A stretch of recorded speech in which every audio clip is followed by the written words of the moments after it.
रात के 2:30 बज रहे थे।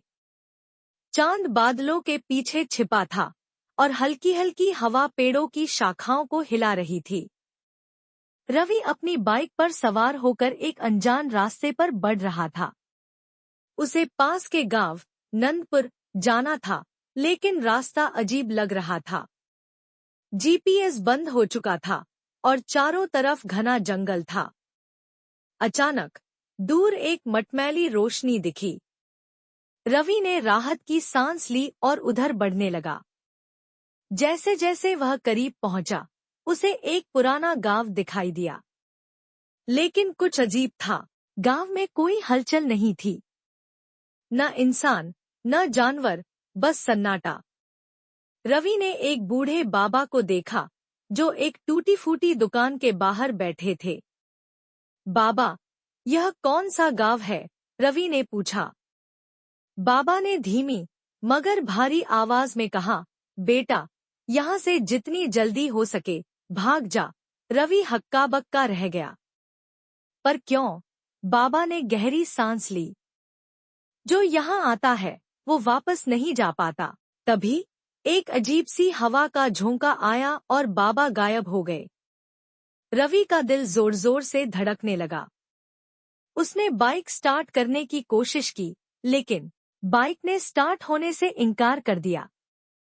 तभी गांव के अंदर से एक महिला की आवाज आई, बचाओ, कोई है। रवि ने बिना सोचे समझे उस आवाज की तरफ दौड़ लगा दी।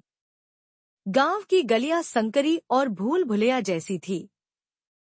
एक मोड़ से गुजरते ही वह एक पुराने उजड़े घर के सामने पहुंचा। दरवाजा खुला था। अंदर घुसते ही दरवाजा झटके से बंद हो गया। कौन है यहाँ? रवि ने घबराकर पूछा। अचानक एक लड़की सामने आ गई। चेहरे पर खरोंचे, आंखों में डर। मैं रीमा हूँ। इस गांव में फंस गई हूँ। यह गांव जिंदा नहीं है। रवि सिहर उठा। मतलब? तभी दरवाजे के बाहर किसी के चलने की आवाज आई, धीमी मगर भारी। रीमा कांपते हुए बोली, वे आ गए। रवि ने खिड़की से झांका। गांव की गलियों में कई परछाइयां चल रही थी। उनकी आंखें लाल थी और उनके पैर जमीन से ऊपर थे। भागो! रीमा ने रवि का हाथ पकड़कर एक गुप्त दरवाजे की ओर इशारा किया। जैसे ही वे भागे, गांव की गलियां बदलने लगी। वही रास्ते बार बार दोहराने लगे। यह गांव एक भूल भुलैया है, रवि ने चीख कर कहा। तभी रीमा रुक गई। क्या हुआ? रवि ने घबराकर पूछा। रीमा मुस्कुराई। अब तुम भी यहीं रहोगे? रवि की आंखें फैल गईं। रीमा की आंखें अचानक काली हो गईं और उसका चेहरा गा।